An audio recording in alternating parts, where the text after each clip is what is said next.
And on the subject of the tag team division, the Primetime Players last week on SmackDown looks like they are headed for the hills after Titus O'Neil turned heel on Darren Young.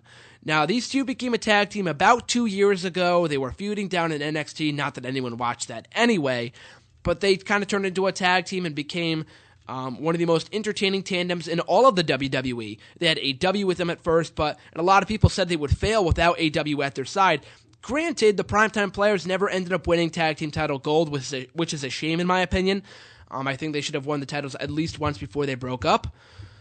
But regardless, they've been doing very well for themselves in the last 2 years or so, They turned babyface back in August after Darren Young came out and announced that he was gay, and they couldn't have really kept him heel after that, and that's probably why he's still face now, and Titus O'Neil's the one to go heel. But someone said this, and I was thinking about this even before I read it, but it seems very, very timely that Titus O'Neil would turn heel around the time that Batista's coming back to the company. Now, of course, it's been well documented that Batista and Titus O'Neil are very good friends outside of the ring, so it comes as no surprise that Titus O'Neil is getting a push now that Batista is back in the company. Titus O'Neil even has gone on record and said that Batista was the one who helped him land a job in the WWE, so it's not shocking at all that Titus O'Neil is getting pushed. And a lot of people see potential in Titus O'Neil, so do I. I'm a huge fan of Titus O'Neil. I just don't think the timing was right. Remember, people, this is the road to WrestleMania, where all undercard feuds are basically non-existent. Brock Lesnar's back.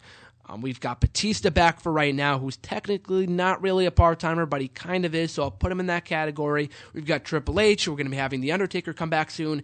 Maybe a few others. Maybe even Hulk Hogan or Jericho, RVD. You name it, they might be back for WrestleMania. So the undercard is just going to be completely buried. And it's really no use in pushing this feud. I don't even see this feud happening. Darren Young versus Titus O'Neil, I don't think anyone would really care about. Like, remember when the Tons of Funk team broke up a few months ago? What happened to Tensai? What happened to Brodus Clay? They're not even on TV. I was solidly behind a push for Brodus Clay as a monster heel. Look how that turned out. Speaking of such, it was 4 years ago that Crime Time, after being together for almost 4 years, not 2 years, but double that times 2, 4 years, Crime Time was together. And Shad broke up with JTG on an episode of SmackDown right after WrestleMania. And a completely random turn of events like the Primetime Players. It was not built towards at all, so there's one similarity. The bigger guy turned on the little guy. So Titus turns on Darren Young. Shad turns on JTG, similarity number 2. And then they go nowhere. JTG wasn't released. A lot of people are still surprised that he is even still employed by the company. I put a post up on my Facebook page yesterday about all the people that have been released or left the WWE or retired in the time that JTG was rehired by the company back in 2008. It's pretty funny to look at, but so go check that out on my Facebook page, shameless plug, at Graham Jason Matthews. And then Chad was eventually released that November. They did a few squash matches with him. He feuded with JTG for about a month, and that was it. No one cared about that match anyway when it happened in Extreme Rules. It was a throwaway match. JTG went nowhere. Shad got released.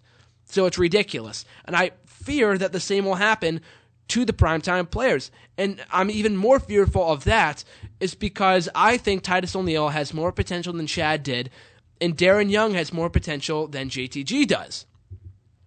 Granted, they're not going to be world champions. Titus O'Neil, maybe. Some people say that. I don't really see that, honestly. Maybe at some point, long down the road, he is like in his 30s, but I don't know. I could see that happening over Darren Young, of course. Darren Young could be a solid mid-card guy.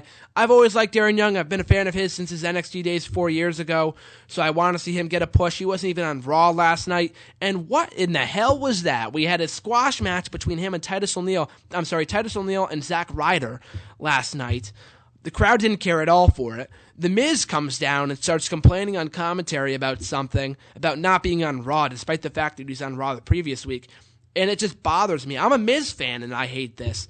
In the match, no one cared about. Darren Young didn't even make an appearance. They didn't even bother mentioning it. They showed a video of Titus O'Neil's heel turn, and that was it. And they just moved on.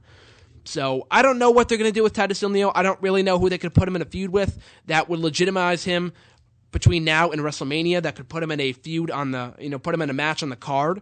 So I just think it's a big waste of time. Like we were talking about with Antonio on the podcast, on the interview just a few short moments ago.